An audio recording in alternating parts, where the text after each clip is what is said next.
চিরগৌরজনাশ্রয় বিশ্বগুরুং গুরুগৌরকিশোরকদাস্য পরম পরমাদৃত ভক্তি বিনোদপদং প্রণমামি সদা প্রভুপাদপদম। ওম বিষ্ণুপাদ শ্রীমদ্ ভক্তি কুসুম সমন গোস্বামী মহারাজ জি কি জয়। প্রভুপাদ অষ্টোত্তর শত শিল ভক্তি সিদ্ধান্ত সরস্বতী গোস্বামী ঠাকুর জি কি জয়। অবধূত কুলোচরামণি শিল গৌর দাস বাবাজি মহারাজ জি কি জয়। শ্রী শিল সচ্চিদানন্দ ভক্তি ঠাকুর মহাশয় কি জয়। শ্রী রূপানুগ আচার্য বর্গ কি জয়। ভজানন্দীয় সমাগত ভক্তবৃন্দ কি জয়। শ্রী রূপানুগ শুদ্ধ ভক্তি ধারার ভগীরথ শ্রী শিল সচ্চিদানন্দ ভক্তি ঠাকুর মহাশয়ের জৈব ধর্ম ষষ্ঠ অধ্যায় নিত্য ধর্ম জাতি বর্ণাদিভেদ। দেবীদাস বিদ্যারত্ন একজন অধ্যাপক।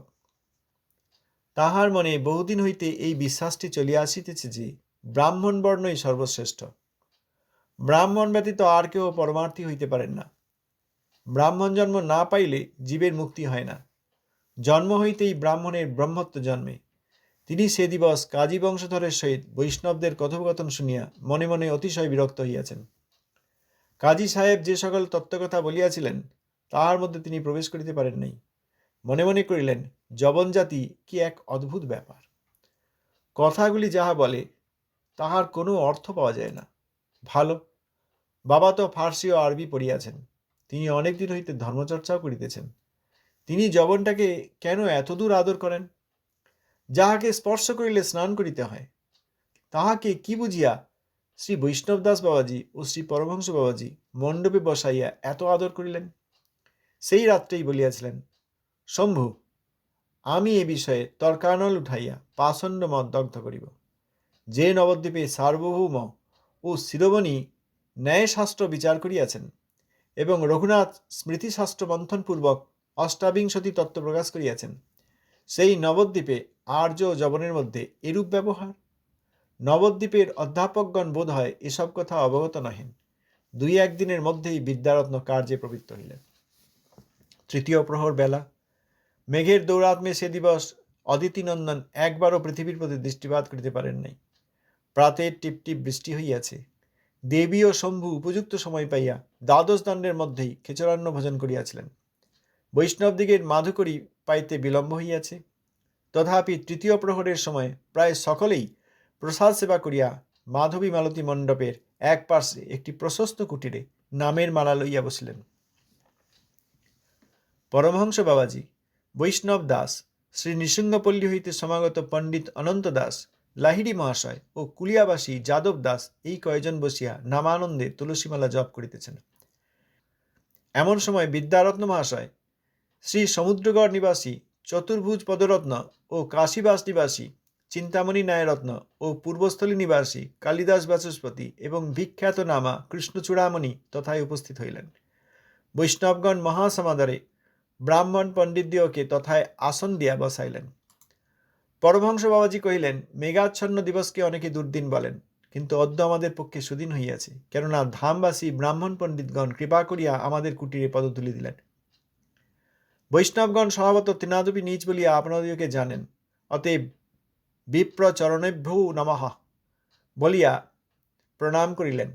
ব্রাহ্মণ পণ্ডিতগণ আপনাদিওকে মানি পণ্ডিত জানিয়া আশীর্বাদ করতে বসিলেন। বিদ্যারত্ন তাহাদিওকে বিতর্কের জন্য প্রস্তুত করিয়া আনিয়াছেন। ওই সকল ব্রাহ্মণেরা লাহিড়ী মহাশয়ের অপেক্ষা অল্প বয়স বলিয়া লাহিড়ী মহাশয়কে প্রণাম করিলেন। লাহিড়ী মহাশয় এখন তত্ত্বজ্ঞ হইয়াছেন, অতএব পণ্ডিতদিগের প্রণাম হাতে হাতে ফেরত দিলেন। পণ্ডিতদিগের মধ্যে কৃষ্ণচূড়ামণি বাগ্মিতায় বিশেষ পটু। কাশী, মিথিলা প্রভৃতি অনেক স্থানে তর্ক করিয়া পণ্ডিতদিগকে পরাজয় করিয়াছেন। তিনি খর্বাকৃতি, উজ্জ্বল শ্যামবর্ণ ও গম্ভীর। তাহার চক্ষু দুইটি যেন নক্ষত্রের ন্যায় জ্বলিতেছিল। তিনিই বৈষ্ণবদিগের সহিত কথোপকথন আরম্ভ করিলেন। আমরা আজ বৈষ্ণব দর্শন করিব বলিয়া আসিয়াছি। আপনাদের সমস্ত আচার আমরা প্রশংসা করি না, তথাপি আপনাদের একান্ত ভক্তি আমার ভালো লাগে। ভগবান বলিয়াছেন, 1 অপিচেত সুদুরাচার ভজতে মাম অনন্যভাগ সাধুরেব সমন্তব্যঃ সম্যক ব্যবসিত হি সহ। শ্রীমদ্ ভগবদ্গীতা 9:39।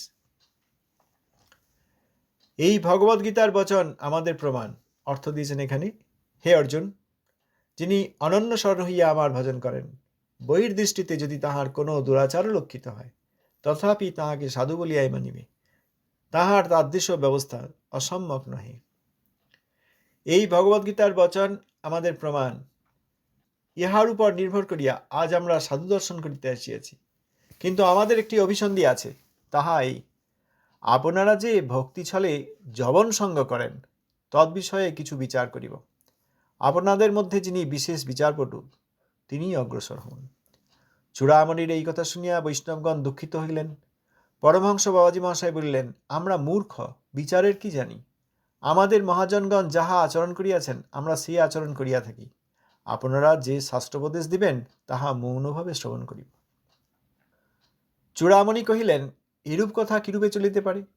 আপনারা হিন্দু সমাজে থাকিয়া অশাস্ত্রীয় আচার প্রচার করিলে জগৎ বিনষ্ট হইবে। অশাস্ত্রীয় আচার প্রচার করিবেন এবং মহাজনের দোহাই দিবেন, এই বা কি? কাহাকে মহাজন বলি? মহাজন যদি যথাশাস্ত্র আচরণ করেন ও শিক্ষা দেন, তবেই তিনি মহাজন। নতুবা যাহাকে তাহাকে মহাজন বলিয়া মহাজন যেন গতঃ সপন্থাহা, এইরূপ বলিলে জগতের মঙ্গল কিরূপে সাধিত হইবে? চূড়ামণির সেই কথা শুনিয়া বৈষ্ণবগণ একটি পৃথক কুটিরে গিয়া পরামর্শ করিলেন। তাহাদের এই সিদ্ধান্ত হইল যে, মহাজনের প্রতি যখন দোষারোপ হইতেছে, তখন ক্ষমতা থাকিলে বিচার করাই উচিত। পরমহংস বাবাজি বিচারে প্রবৃত্ত হইলেন না। অনন্ত দাস পণ্ডিত বাবাজি ন্যায়শাস্ত্রে পারদর্শী হইলেও শ্রী বৈষ্ণব দাস বাবাজিকে বিচার করিতে সকলেই অনুরোধ করিলেন। তাহারা বুঝিতে পারিলেন যে দেবী বিদ্যারত্নই এই লেঠা উপস্থিত করিয়াছেন। লাহিড়ী মহাশয় তন্মধ্যে ছিলেন। তিনি মুক্তকণ্ঠে বলিলেন, দেবীটা অত্যন্ত অভিমানী। সে দিবস কাজী সাহেবের সহিত ব্যবহার দর্শনে তাহার মনে কিছু হইয়াছে। তাহাতেই পণ্ডিতগুলিকে সঙ্গে করিয়া আনিয়াছে। বৈষ্ণব দাস পরমহংস বাবাজির পদধূলি লইয়া বলিলেন, বৈষ্ণব আজ্ঞা আমার শিরোধার্য, অদ্য আমার পঠিত বিদ্যা সকল সার্থক হইবে। তখন মেঘ ছাড়িয়াছে। মালতী মাধবী মণ্ডপে একটি বিছানা হইল। একদিকে ব্রাহ্মণ পণ্ডিতগণ ও অপরদিকে বৈষ্ণব সকল বসিলেন। শ্রী গৌতম ও শ্রী মধ্যদ্বীপস্থ আর পণ্ডিত বৈষ্ণব সকলকে তথায় আনা হইল। তন্নিকটস্থ অনেক বিদ্যার্থী পড়ুয়া ব্রাহ্মণ আসিয়া সভাস্থ হইলেন। সভাটি বড় মন্দ হইল না। প্রায় 100 ব্রাহ্মণ পণ্ডিত একদিকে ও প্রায় 200 বৈষ্ণব অন্যদিকে বসিলেন। বৈষ্ণবদিগের অনুমতিক্রমে বৈষ্ণব দাস বাবাজি প্রশান্তভাবে সম্মুখে বসিলেন। তখন একটি আশ্চর্য ঘটনা হইল দেখিয়া বৈষ্ণবগণ বড়ই আহ্লাদিত হইয়া একবার হরিধ্বনি দিলেন। আশ্চর্য ঘটনা এই যে, একগুচ্ছ মালতী পুষ্প উপর হইতে বৈষ্ণব দাসের মস্তকে পড়িল। বৈষ্ণবগণ বলিলেন, এটি শ্রীমন মহাপ্রভুর প্রসাদ বলিয়া জানুন। সকলেই আত্মা এবং সকলের সঙ্গে পরমাত্মা রয়েছেন, এই ধারণা তাদের আছে। অতএব বৈষ্ণবগণ এই ব্রাহ্মণদেরকে প্রণাম করলেন। বিপ্র চরণেভ্যো নমঃ এই বলে। তো এমনিতেই ত্রিনাদ বিশ্বনীচ আর ব্রাহ্মণ পণ্ডিতরা তাঁরা অভিমানী, তাঁরা ব্রাহ্মণত্বের অভিমানী এবং এনারা আবার পণ্ডিত, অতএব পাণ্ডিত্যের অভিমানী। আমরাই মানি এই জেনে শ্রী প্রেমদাস বাবাজি মহারাজ, বৈষ্ণব দাস বাবাজি মহারাজ এনাদের প্রণাম এবং আর সব বৈষ্ণব যারা ছিলেন তাদের প্রণাম তারা স্বীকার করলেন এবং আশীর্বাদ করলেন। ব্রাহ্মণরা দেখলেন যে এখানে একজন ব্রাহ্মণ আছেন, লাহিড়ী মহাশয়, আর তিনি বয়সে বড়। তখন এইসব ব্রাহ্মণেরা এই লাহিড়ী মহাশয়কে ব্রাহ্মণ জেনে সম্মান করে প্রণাম করলেন। তবে লাহিড়ী মহাশয় এখন আর ওই প্রাকৃত ব্রাহ্মণত্বের ধারণা পরিত্যাগ করে শুদ্ধ তত্ত্বজ্ঞ হয়েছেন।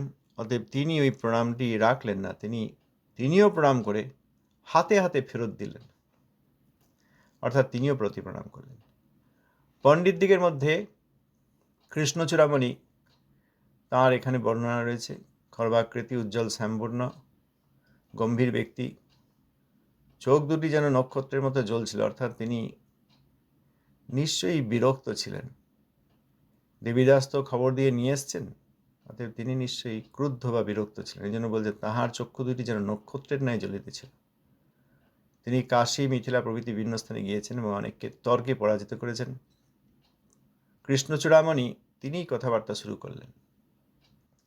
বৈষ্ণবদের সব ব্যবহার আমরা প্রশংসা করি না, তবুও আপনারা যে একান্ত ভক্তির আচরণ করেন সেটা আমার ভালো লাগে। কারণ দুরাচার হলেও, অতীব দুরাচার হলেও যদি কেউ অনন্যভাবে শরণ গ্রহণ করে আমার ভজনা করে, তাহলে তাদেরকে সাধু বলেই মানবে, এই কথা স্বয়ং কৃষ্ণ বলেছেন। তা আমরা এসেছি সেই শ্লোক অনুসারে আপনাদের দর্শন করতে, কিন্তু আমাদের একটি অভিসন্ধি আছে, অতএব লুকিয়ে রাখলেন না। অভিসন্ধি আছে, সেটা হচ্ছে যে আপনারা এই ভক্তির ছলে যবন সঙ্গ করছেন, এই নিয়ে কিছু বিচার করব। আপনাদের মধ্যে কে বিচারপটু, কে কথা বলতে পারবেন আমার সঙ্গে, তিনি আমার সঙ্গে বিচারে প্রবৃত্ত হন। চূড়ামণির এই কথা শুনিয়া বৈষ্ণবগণ দুঃখিত হইলেন। পরমহংস বাবাজী মহাশয় বলিলেন, আমরা কিছু বলবো না। মহাবৈষ্ণব তো প্রেমদাস বাবাজী মহারাজ, এবং তাঁর এখানে আর সব আশ্রিত যেসব বৈষ্ণবগণ রয়েছেন, তা তিনিই বললেন, আমরা মূর্খ, কি আর জানি, আপনারা যা বলবেন তাই চুপচাপ শুনব। চূড়ামণি কহিলেন, এরূপ কথা কিরূপে চলিতে পারে? চুপ করে থাকলে কি করে, আপনার কথা বলতে হবে। আপনারা এই হিন্দু সমাজে থাকবেন আর এরকম অশাস্ত্রীয় কাজ করবেন, আর আমরা মহাজন অনুসরণ করি বললেই হবে? কে মহাজন? যাকে তাকে মহাজন বলে তাকে অনুসরণ করি বললে হবে? তাহলে জগতের মঙ্গল কি করে হবে? শিক্ষার বিষয় আছে। বৃথা বিতর্ক বিচার এইসবে গিয়ে বৈষ্ণবগণ সময় নষ্ট করতে চান না। পরমহংস প্রেমদাস বাবাজী মহারাজ তো বলেই দিলেন যে আমরা মূর্খ, কিছু জানি না, বিচার আদি কিছু করবো না, আপনারা পণ্ডিত ব্যক্তি যা বলবেন তাই চুপচাপ শুনব। কিন্তু যখন এই চূড়ামণি, কৃষ্ণ চূড়ামণি, তাঁর কথাতে মহাজনের প্রতি অবজ্ঞা হলো, তখন বৈষ্ণবগণ একটু আলাদা করে কথা বলে নিলেন। তারা একটা সিদ্ধান্ত নিলেন যে আমরা তো এমনি দিনহীন হয়ে বললাম এই কথা, যে আপনারা যা বলে যাবেন আমরা শুনবো, কারোর কিছু বিচার করার নেই, আমরা আমাদের পক্ষ থেকে কিছুই বলবো না, চুপচাপ থাকবো। কারণ তারা বিতর্ক আহ্বান করতে চান না। কিন্তু মহাজন শব্দের, মহাজন পদের অবমাননা হচ্ছে, অতএব আমাদের এখানে বলাই উচিত। তাহাদের এই সিদ্ধান্ত হইল যে মহাজনের প্রতি যখন দোষারোপ হইতেছে, তখন ক্ষমতা থাকিলে বিচার করাই উচিত। ক্ষমতা না থাকলে যদি দেখা যায় যে শাস্ত্রের বিভিন্ন প্রমাণাদি দিতে পারবো না, সাধনাদি করা হচ্ছে, অন্যান্য ক্ষেত্রে সাধন করছেন বৈষ্ণব, কিন্তু শাস্ত্রের বিশেষ প্রমাণাদি দিতে পারবেন না, মনে দৃঢ় শ্রদ্ধা আছে, কিন্তু শাস্ত্র থেকে প্রমাণ দিয়ে প্রমাণ না বলতে পারলে এইসব ব্যক্তিদের সঙ্গে পেরে ওঠা যাবে না। আর তাঁরা যা বলবেন শাস্ত্র উদ্ধৃত করবেন, কিন্তু উল্টো অর্থ করবেন, প্রকৃত অর্থ বলবেন না। কিন্তু প্রকৃত অর্থ বলে তাদের জবাব দেওয়ার যখন ক্ষমতা থাকে না, তখন তারা সেই স্থান পরিত্যাগ করেন। কিন্তু যদি ক্ষমতা থাকে তাহলে যোগ্য জবাব দেওয়া উচিত। কখন? এনাদেরকে আক্রমণ করতে এসছেন, তাতে এনাদের কিচ্ছু যায় আসে না, চুপচাপ শুনবো তাই বললেন। কিন্তু মহাজনের অবজ্ঞা হতে পারবে না, এটাই তো সিদ্ধান্ত। আমাদের এই নিন্দা, পরদোষ আলোচনা, প্রতিবাদ, বৈষ্ণব অপরাধের প্রতিবাদ, শুদ্ধ নাম কীর্তন ভার্সেস অপরাধের গান, বৈষ্ণব অপরাধ, প্রভুপাদের এক শিষ্যকে সম্মান করতে গিয়ে আরও অনেক শিষ্যদের অবমাননা, বেছে বেছে প্রভুপাদের শিষ্যগণের নাম নিয়ে অবমাননা। তারা তো আমাদের গুরুস্থানীয়, কারো গুরুস্থানীয়, কারো পরম গুরুস্থানীয়। সেইখানে যদি না বলা হয় তাহলে তো অপরাধ হবে।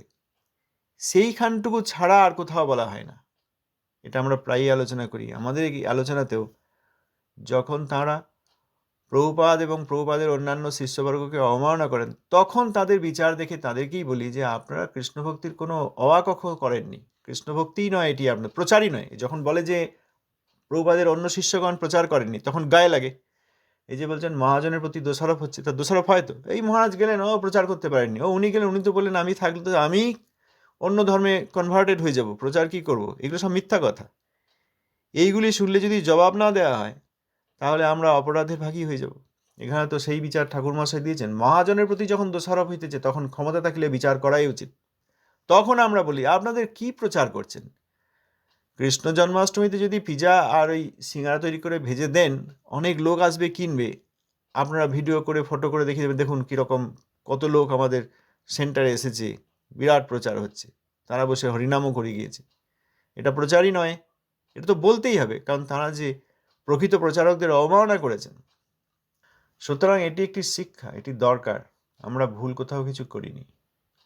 এখানে পরমহংস শ্রী প্রেমদাস বাবাজি তিনি বিচারে প্রবৃত্ত হলেন না, তিনি কিন্তু এনাদের মধ্যে প্রধান, সকলে তাঁরই সঙ্গ করতে আসেন। তিনি বললেন না কিছু। আর অনন্তদাস পণ্ডিত তিনি কিন্তু ন্যায়শাস্ত্রে পারদর্শী, আর এই বিদ্যারত্ন সেও ন্যায়শাস্ত্র, এবং এই সব পণ্ডিতেরা এসছে, ব্রাহ্মণ পণ্ডিতেরা, এরাও অনেকে এই ন্যায় ইত্যাদি পড়ে এসেছে। তা তিনি জানলেও তিনিও বলবেন না, তারা স্থির করলেন ওই বৈষ্ণব দাস বাবাজি বলবেন। সকলেই তাঁকে অনুরোধ করলেন এবং বুঝতে পারলেন যে দেবী বিদ্যারত্ন এই সমস্যা তৈরি করেছে। দেখুন, এরা দেবী বিদ্যারত্ন এলেন, আমরা যা দেখছি, দেবী বিদ্যারত্ন এলেন, বাবার সঙ্গে কথা বললেন, তার ব্রাহ্মণ ভাব, তার ন্যায়রত্ন পড়াশোনায়, তিনি ন্যায়রত্ন ন্যায়শাস্ত্র পড়াশোনা করেছেন, এইসব অদ্বৈতবাদে মুক্তি, এইসব নিয়ে আলোচনা হলো। তিনি দেখলেন ভালোই হয়েছে, বাবার মধ্যে পাণ্ডিত্য রয়েছে, কোথা থেকে পেলেন সেই জেনে তিনি ওই শ্রী বৈষ্ণব দাস বাবাজির সঙ্গে কথাও বললেন। কিন্তু এটি ওই শুরু মাত্র, সবে আরম্ভ হয়েছে, কিছুটা ভালো দিক বুঝতে পেরেছে। কিন্তু এই যে কাজী এলেন, যিনি মহাপ্রভুর কৃপাপাত্রের বংশধর, পরবর্তী পুরুষ, তিনি এলেন, তাকে যে সম্মান করা হলো, এইটি আর তার সহ্য হলো না। অতএব অল্প কিছুটা কোমল শ্রদ্ধা এসেছিল, তিনি কোমল কিছুটা শ্রদ্ধা এসেছিল দেবী বিদ্যারত্ন, কিন্তু সবটা বুঝতে না পেরে তিনি এখন এনাদেরই বিরুদ্ধে লড়াই শুরু করে দিয়েছেন। সকলেই বুঝলেন এই নিশ্চয়ই করেছে, দেখে গিয়েছে যবনপ্রীতি, সব যবনকে প্রীতি করা হয়নি। যারা শুদ্ধ ভক্তি গ্রহণ করেছেন তাদেরকে, এখানে আবার আমাদের মধ্যে অনেকে ভুল বুঝবেন, সবাইকে করা হয়নি। যারা এই তো বললেন, আমরা বললেন না যে আপনারা কি সুফিরা কি করে, তারা ওই মায়াবাদীর মতো, যে আমরা ব্রহ্মের সঙ্গে মিলিত হতে চাই। আর না, আমরা সুফি নই, আমরা মহাপ্রভুর ভক্ত। তারা তাদের শাস্ত্রে যা আছে সে কথা বললেন। সেই শাস্ত্র যে বেদেরই একটা রিফ্লেকশন, অংশত প্রতিফলন, সেইটা বুঝিয়ে বললেন। আত্মার কথা বললেন, চিৎ বস্তুর কথা বললেন, অচিৎ বস্তুর কথা বললেন। চিৎ জগতে গেলে তবুও আত্মা বন্দাই থাকে, সেখানেও খোদা আছে, একথা বললেন। এবং অতএব মিলটা দেখালেন। অংশত যেখানে যে মূল শাস্ত্রের প্রতিফলনে এইগুলি পাওয়া যায়, সেটা দেখিয়ে বুঝিয়ে দিলেন আলোচনায় যে হ্যাঁ, এখানেও আছে। অনেকে বুঝতে পারে না, আমাদের শাস্ত্র পড়েও অনেকে বুঝতে পারে না, তারা এইসব অকারণ বিবাদ করে। না, আপনারা কি, আমরা মহাপ্রভুর ভক্ত। দেবীদাস বিদ্যারত্ন তিনি মানতে পারেননি। লাইরি মহাশয় বুঝলেন, তিনি কিন্তু স্বীকার করলেন ওই দেবী অত্যন্ত অভিমানী, দেবীটা অত্যন্ত অভিমানী। বাবা বললেন, রক্ষা করেন নাই, থাক আমার ছেলে এখানে সবার সামনে বলবো না, দেবীটা অত্যন্ত অভিমানী। ওই যে কাজী সাহেব এসেছিলেন, মহাপ্রভুর ভক্ত যে কাজী সাহেব, তার সঙ্গে আমাদের ব্যবহার দেখে তার মনে নিশ্চয়ই কিছু হয়েছে। এই জন্যই এইসব পণ্ডিতদের ডেকে নিয়ে এসছে সঙ্গে করে। আর বৈষ্ণব দাস বাবাজি মহারাজ শ্রী প্রেমদাস বাবাজি মহারাজের চরণধুলি নিয়ে বললেন, বৈষ্ণবের আদেশ আমার শিরোধার্য। আমি যে এর আগে পড়াশোনা করেছিলাম, বৈষ্ণবতা বোঝার আগেই সেই পড়াশোনা আজকে আমার সার্থক হবে। তখন না বুঝে পড়েছিলাম, অন্য উদ্দেশ্যে পড়েছিলাম, তখন ব্রহ্মবাদী অদ্বৈত সিদ্ধির জন্য পড়েছিলাম। কিন্তু ওই যে সার্বভৌম শোধন, সেই রকম বৈষ্ণব দাসকেও, তখন তিনি একদণ্ডী সন্ন্যাসী ছিলেন, তাঁর মায়াবাদকে শোধন করে দিয়েছেন এই বৈষ্ণবগণ, বিশেষ করে প্রেমদাস বাবাজি মহারাজ। অতএব শোধিত হওয়ার পর তিনি পূর্বে যেসব পড়াশোনা করেছেন সেই সব বিদ্যা সকল সার্থক হবে, এই কথা বললেন। তখন মেঘ ছাড়িয়াছে, মালতী মাধবী মণ্ডপে একটি বিছানা হইল। একদিকে ব্রাহ্মণ পণ্ডিতগণ ও অপরদিকে বৈষ্ণব সকল বসিলেন। বিছানা হলো মানে চাদর পেরে দিলেন। দুই দিকে দুইজন বসলেন, ব্রাহ্মণগণ আর বৈষ্ণবগণ। ওদের অনেককেই ডাকা হলো, দুই পক্ষেই অনেকে আসলেন, ব্রাহ্মণ ছাত্ররাও আসলেন, ওদিকে অন্যান্য বৈষ্ণব পণ্ডিতগণ আসলেন। অতএব সভাটি বেশ ভালো রকম, দুই দিকেই বহুল ব্যক্তি। প্রায় 100 ব্রাহ্মণ পণ্ডিত একদিকে ও প্রায় 200 বৈষ্ণব অন্যদিকে বসলেন। বিরাট ব্যাপার, মোট 300 জন। বৈষ্ণব দিকের অনুমতিক্রমে বৈষ্ণব দাস বাবাজি প্রশান্তভাবে সম্মুখে বসলেন। তখন একটি আশ্চর্য ঘটনা হইল দেখিয়া বৈষ্ণবগণ বড়ই আহ্লাদিত হইয়া একবার হরিধ্বনি দিলেন। আশ্চর্য ঘটনা এই যে, একগুচ্ছ মালতী পুষ্প উপর হইতেই বৈষ্ণব দাসের মস্তকে পড়িল। বৈষ্ণবগণ বলিলেন, এটি শ্রীমন মহাপ্রভুর প্রসাদ বলিয়া জানুন। বৈষ্ণবগণ বলিলেন, এটি শ্রীমন মহাপ্রভুর প্রসাদ বলিয়া জানুন। আগামীকাল আমরা এই বিষয়ে আবার পড়তে থাকব। এখন ঘটনা হচ্ছে যে এই যে জগতের লোক বিশেষ করে আমরা সনাতন ধর্ম অবলম্বী, আমরা সনাতন ধর্মাবলম্বী এই চিন্তা যারা করেন তারা আবার বলবেন যে আবার নিজেদের মধ্যে গাদা ছড়াছড়ি কেন? তারা সবাই একই, সব হিন্দু, তাই দেখে তারা এসব সনাতন ধর্মাবলম্বী, এরা বৈষ্ণব, এরা ব্রাহ্মণ, এই করেই আমাদের সমাজের সর্বনাশ হয়েছে। এটা ভাবেন তারা যে এই করে আমাদের সমাজের সর্বনাশ হয়েছে, এই গোষ্ঠী দ্বন্দ্ব, এই নিজের মধ্যে গাদা ছড়ে, সব এক হও, না হলে কেউ টিকতে পারবে না, এইসব বলবে তারা। কিন্তু কাদের সঙ্গে তত্ত্বগত দিক থেকে কাদের সঙ্গে এক হবে? বৈষ্ণবগণ তো এক হওয়ার জন্য তৈরি, তারা তো প্রণাম করলেন। বৈষ্ণবগণ ভজনানন্দী, তারা তত্ত্বজ্ঞ, তারা প্রণাম করলেন, আর এই ব্রাহ্মণের আশীর্বাদ দিলেন, তার কোনো আপত্তি হয়নি। আমরা বিচার করবো না, বলুন আপনারা বলে যান আমরা মূর্খ, আমরা চুপচাপ আপনাদের কথা শুনবো, এতটা বললেন না যে আমরা মূর্খ, আমরা মৌনভাবে একদম চুপচাপ আপনারা যা বলে যাবেন সব শুনে যাব, বলুন আমরা বিচার করতে পারবো না আপনাদের সঙ্গে, আমরা মূর্খ, বললেন না? ব্রাহ্মণের না, তা কি করে হবে? আপনারা যাকে তাকে মহাজন বলেন, অযোগ্য ব্যক্তিদের মহাজন বলেন, তাদের অনুসরণ করেন। শাস্ত্রে আছে মহাজন যেন গতস্য পন্থা, এই শ্লোক দেখিয়ে যারা অযোগ্য, যারা মহাজন নন, অর্থাৎ পরম বৈষ্ণব, পূর্ব গুরুবর্গ, আচার্য, তাদের অবমাননা করছেন ব্রাহ্মণগণ, তখন বৈষ্ণবরা বলেন না, মহাজনের যখন অবমান হচ্ছে, গুরুবর্গের যখন অবমান, তখন আমাদের বিচার করতেই হয়। কিন্তু এখানকার এই ভোটমুখী সনাতন ধর্মাবলম্বীরা, ঠিক আছে করুন না, ভোট করুন, যা করবেন করুন, তাতে যদি দেবভূমি, তারপর দেবতার মন্দির, তারপর দেবতার ভক্ত, অর্থাৎ দেবতা অর্থাৎ কৃষ্ণের ভক্ত, তাদেরকে হরিভজনের ভালো পরিবেশ দিতে পারেন, ভালোই তো, কোনো বিরোধ করা হচ্ছে না। কিন্তু আপনাদেরকেও বুঝতে হবে এদের মধ্যে গোষ্ঠীদ্বন্দ্ব রয়েছে, বৈষ্ণবদের এই অংশ বৈষ্ণবদের ওই অংশের সঙ্গে যুদ্ধ করছে, এরকম বলে অনেকে। কেন করছে? এই বলে ইস্কন গৌড়ীয় মঠের মধ্যে দ্বন্দ্ব কেন রয়েছে? ইস্কন এসে যদি আমাদের প্রভুপাদের শিষ্যগণ, এই যে আমাদের শিল ভক্তিবিলাস তীর্থ তিথি আসছে, প্রভুপাদের শিষ্যগণ এবং প্রভুপাদের পৃষ্ঠমিক মূর্তি, যিনি সাক্ষাতে লীলায় না এলে প্রভুপাদকে আমরা বিবিক্তানন্দী হিসাবেই পেতাম, অতএব পরিচয় হতো না। যার জগতের প্রতি যার কৃপাদৃষ্টিতে প্রভুপাদ সেই লীলা করে প্রভুপাদ গোষ্ঠানন্দী হলেন, প্রচার করলেন, না হলে তো অরণ্যে থাকতেন, তখন শ্রী চৈতন্যমঠ বন জঙ্গলে পরিপূর্ণ, সেইখানে ভজন করছিলেন প্রভুপাদ। একদিন 2 দিন 2 মাস নয়, 10 বছরের উপর শতকোটি নামযজ্ঞ করেছিলেন। তা আমরা কেউ খুঁজে পেতাম? আমরা কেউ চিনতে পারতাম? এহেন ছিল ভক্তিবিলাস তীর্থ গোস্বামী মহারাজের নামে এত অবমাননা, এখানে ওখানে আর খুঁজতে হবে না, গ্রন্থাগারে, লাইব্রেরিতে, বইয়ের দোকানে খুঁজতে হবে না, সার্চ করলেই পাবেন। সবার হাতে এখন মোবাইল, কম্পিউটার সব এসে গেছে, সার্চ করলেই পাবেন। ভক্তিবিলাস তীর্থ গোস্বামী মহারাজের নাম লিখুন, যত অবমাননা, খারাপ কথা, নোংরা কথা, গালিগালাজ, তারপর প্রভুপাদের অন্যান্য শিষ্যগণের। তা আপনারা শুদ্ধ ভক্তির জন্য এসেছি বিদেশ থেকে এবং এনেছি এই বলে যদি প্রভুপাদের শিষ্যগণের অবমাননা করেন, প্রভুপাদের নামটা নিয়ে ধোঁয়াশা তৈরি করেন, তাহলে কি করে কোলাকুলি করি মশাই? এটা তো বলুন। আমরা তো এই ঠাকুর মহাশয় যে জৈব ধর্মে যেসব চরিত্রগুলি দিয়েছেন, প্রেমদাস বাবাজি মহারাজ, এই অনন্ত দাস বাবাজি মহারাজ, তারপর বৈষ্ণব দাস বাবাজি মহারাজ, যিনি একদণ্ডী ছিলেন, এনাদের কথা, এখন এই কালিদাস লাহিড়ী মহাশয়, এনারা কেউ তো বলেননি যে হ্যাঁ আমরা তর্ক করব, কি বলার আছে বলুন। বৈষ্ণবগণ এমনিতেই তৃণাদবে শুনিস, তারা ওই ভজনের সময় নষ্ট করতে চান না। কিন্তু গুরুবর্গের অবমান হলে কী করে সহ্য করি? এটা তো ইস্কনকেও বুঝতে হবে, আর জগতের লোককেও বুঝতে হবে, আর সহজিয়াদেরকেও বুঝতে হবে কত সূক্ষ্মভাবে তারা আমাদের গুরুবর্গের অবমাননা করেন, কেউ ধরতে পারে না। অতএব মহাবৈষ্ণবগণের পূর্ব আচার্যগণের অবমাননা হবে, আর সেখানে আমরা ওই একই লাইনে গিয়ে ভোট দিতে হবে বলে মিলেমিশে থাকবো, এতে সনাতন ধর্ম বলে রাজনীতি করা হয় ঠিকই, কিন্তু সনাতন ধর্মের উদ্দেশ্য যে শ্রুতির অনুসরণ, সেটি হয় না। হয় কি? এটা জগতের লোককে বুঝতে হবে। আপনারা গুরুবর্গকে সম্মান করুন না, তাহলেই আমরা একসঙ্গে হাতে হাত মিলিয়ে হরিভজন করব, কীর্তনাদি করব। ধন্যবাদ, প্রণাম। কেউ কিছু বলতে চান?